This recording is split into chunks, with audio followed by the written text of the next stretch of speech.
I absolutely freaking love skirmish events. I think they embody everything that's right about a game like Flesh and Blood. You have the competitive, but you also have the community aspect. And this last weekend, I was able to host the event at Gongaii Games. 23 people showed up, and I wanted to recap the event in today's episode. A huge shout out to our channel members for supporting what we do here. If you want to get involved with the channel and the Dice Commando community, please consider joining as a channel member. Remember, these videos are only possible with your support. You can show that support with a like, a subscribe, and by leaving us a comment and sharing your feedback. Community first, and go Commando. Hey there, Flesh and Blood folks. Welcome back to Dice Commando and Go Again, a fabulous cast. Today, recapping this last weekend's Skirmish Season 6 event that I hosted at Gongaii Games. It was a great time, and as I alluded to in the intro, I spoke to in the intro, I really enjoy this level of event, this type of event, designed to be done in the LGS, right? In the actual LGS, not some venue rented out by your LGS. It's really, it's like the perfect mix of community and competitive. Now, to be clear, it is a casual rules enforcement or REL level, but it's a competitive event. Like there's stuff to win, like real stuff to win, and above like armory stuff. And let me explain to you why. A story from the weekend that I think really embodies why these events are so great. So at the final table, Carl Norman sat down versus Adam Hill. Now they're both on Icelander and Carl won. I'm not trying to string anybody along if that's all you care about. But the story is, as they were shuffling up and playing, they were talking to each other, I mean, like human beings, but like buddies. Like Carl was talking about where he's going to travel with his wife, and Adam was like, oh, well, how was that? And they were actually having like a conversation about not Flesh and Blood, and they were actually interacting with each other. And Carl was telling the story about how he went out and had too many beers with his wife the night before. And like, that is phenomenal, because that's community people. Yes, they're to win something, and yes, they're there to do well, but they're interacting as community and they're building community even at the top table. And I feel that it's something like a PQ or in RTN even, which yes, are still technically local events, but they have such a very different feel, at least at the top tables. And certainly if you go to a calling, right, you'll have people at the 4 and 4s like myself, like fist bumping and having a good time and whatever. But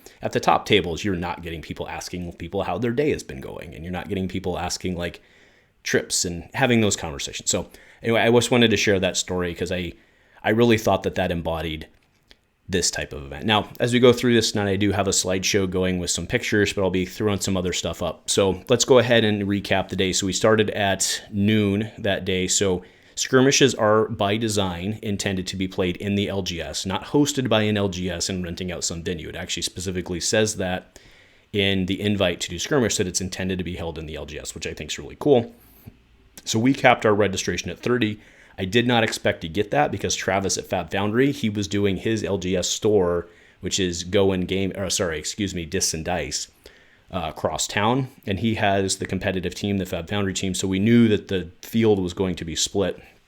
But we ended up at 23, which I thought was really great. It actually exceeded my expectations. And the breakdown you can see here was 6 Icelanders, 3 Rhinars, 2 of Dash, Dromai, Riptide, and Prism. And then rounding out the field, we had 1 Oldhim, 1 Emperor, 1 Chane, 1 Kassai, 1 Katsu, and 1 Azalea. And funny story on the day, so the Chane player was not playing like the traditional Chane, like the list that I did well with a couple weeks back. That's not what he was playing. He was playing it basically like a Viscera. He built up at one point, I wasn't watching the whole time, but at one point he had 21 rune chants on the table and then swang with a birthday cake and then did some Rattlebones stuff. It was pretty gross, right? But it was pretty awesome, right? So I just thought that was fun. Did pretty well for himself on the day for having a non-conventional deck. And I thought that was pretty cool. And you don't always see stuff like that at the larger events. All right, so yes, that was the main field. Icelanders, let's be honest, Icelanders did very, very well on the day. We put 3 of them in the top 4. That said, Adolfo Gonzalez was our Dash player. For those of you who watched the live stream of that, he was at table 1 most of the day, actually. And I actually moved him off for the top 4 match because he had been there all day. So, and then it was just Icelander from there on out. So that was a bad decision on my part, but that was a really good game too. But yeah, so Adolfo went 5-0 in Swiss with Dash. And then as you can see from the bracket, he ran up against Carl, our eventually winner. Carl fatigued him. They were down, in a typical fatigue match, he was down at 1 health, staying alive, and he fatigued him out. So he moved on to that. And then Adam was able to take out Aaron, and do want to give a shout out. Aaron did very, very, very well for himself on the day. Hopefully, I think it's safe to say exceeded his own expectations, which is always great to see someone come in and do better than they thought they were.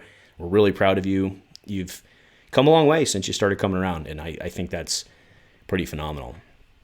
And then as I already the spoiler was that Carl won in a pretty technically well executed match. In the final to win. So congratulations to Carl for taking it. 3 out of 4 Icelanders and the 1-, and then Icelander winning it. So we're a pretty, stereotypical field there.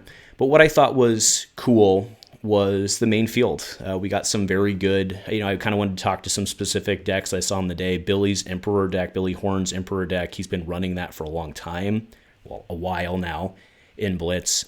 And I think he's got it in a really good spot. He just can't. The Emperor cannot beat Icelander. Or probably Kano too. We didn't have any Kano on the day, but Wizards are really tough for someone who has only reds in their deck because math is hard, right? So makes sense there. The Kassai player, Teak had kind of revisited his old roots on that as well. We had Archer Taylor. Archer's, I still think, one of the better players in the Portland area. He had decided to go Rhinar on the day, and he got dashed in, I think, round 3 it was, and so that put him into the bracket. But that's, he's a really good player. I would have liked to see him on camera with some Icelander and see how that went. But overall, it's just a great day. And these events, LSS, if by chance you're watching this or some word can get back to LSS, doing more events, I'm not saying skirmish events specifically because skirmishes are generally branded as Blitz, but I suppose they don't have to be, right? But or sealed, I get that part. But the competitive season, it's basic. Skirmish is essentially like an off season, like you know what I mean? Like it's an off season for CC. And I would really like to see this type of event exist for Classic Constructed. And to be fair, maybe the environment, maybe the chaos and craziness of Blitz is what feeds in and helps it keep a little casual. If you just get steamrolled, you just kind of shrug your shoulders and go away. Whereas I don't think that, you do necessarily be there in CC. So, that's fair. But let me know if you're watching, let me know what you think. Do you think that this type of event, intended to be played in the LGS, but at a little higher stakes than your normal armory, you think it would work the same? Do you think it would have the same results? It would certainly be a longer day, right? We would have been there. We were there roughly 5 and change hours by the time, because there's no time limit on the top cuts, right? So we were there, I think just about 5 hours. And for CC, you'd have been there for about double that, probably, right? So, and for CC, you'd probably want to go a top 8 cut, I would think. So, either way, maybe the logistics of it don't work. Maybe that's too much of a time chunk for a casual rel event at the LGS, but being bigger than an armory. I don't know if that's fair. Let me know what y'all think below. I really like these events. It kind of just, for me, it strikes that balance, and I think it's really cool. So that's pretty much it for our skirmish. The stream is up. I thought the stream went pretty well. I was able to find kind of a cool spot with not too much glare. So that was really cool. Oh, I did want to talk pricing. So we did we were able to do a really cool structure because it's in the LGS and you don't have to have judges, because I was able to be the judge. So that's the other thing about this event that makes it's like perfect to give prizes back to the community, because there's no judge. You don't have to worry about rentals. You don't have to worry about extra staff. There's no anything. So what we did is I think you could charge $20 entry. We actually did $16. And then as entry, you got 2 packs plus 1 rainbow foil. That's what at the 24, there are, I know I'm rambling here. So you got 2 packs for entry plus a rainbow foil hero. And then 2 packs went into the prize pool. And then I prized out 25% and 25% for first and second, 12% for each for third and fourth, and then 6% each for 5 through 8 is where that additional pricing went. And then I was able to give, based on the attendance, I was able to give 4 rainbow foils to 1 through 4, and then 1 random rainbow foil to everybody else. And there was specific direction on what to do if your event was less than 24, but I didn't like that not everybody was necessarily going to leave with something.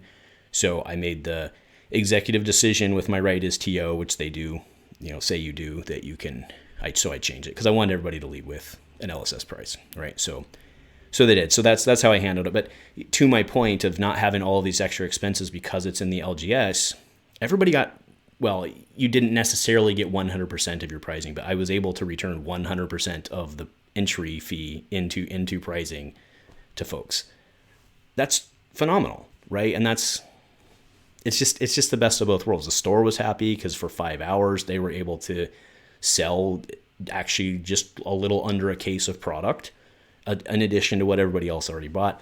It's just perfect, and I feel like I'm ranting at this point, but if you're still here, hopefully you understand why I am so excited about it, and I want to see more stuff like this. And anyway, let's cap this off. But to everyone who came out, you see Thor right there, played him in Calling, good guy. Anyway, for everyone who came out, thanks for coming out. Thanks for hanging out. It was a great day. We didn't have any fights that I'm aware of. No, I mean, it was great. So anyway, folks, thanks so much for coming out. Thanks for being you and watching if you made it to this point. If nothing else, go Commando.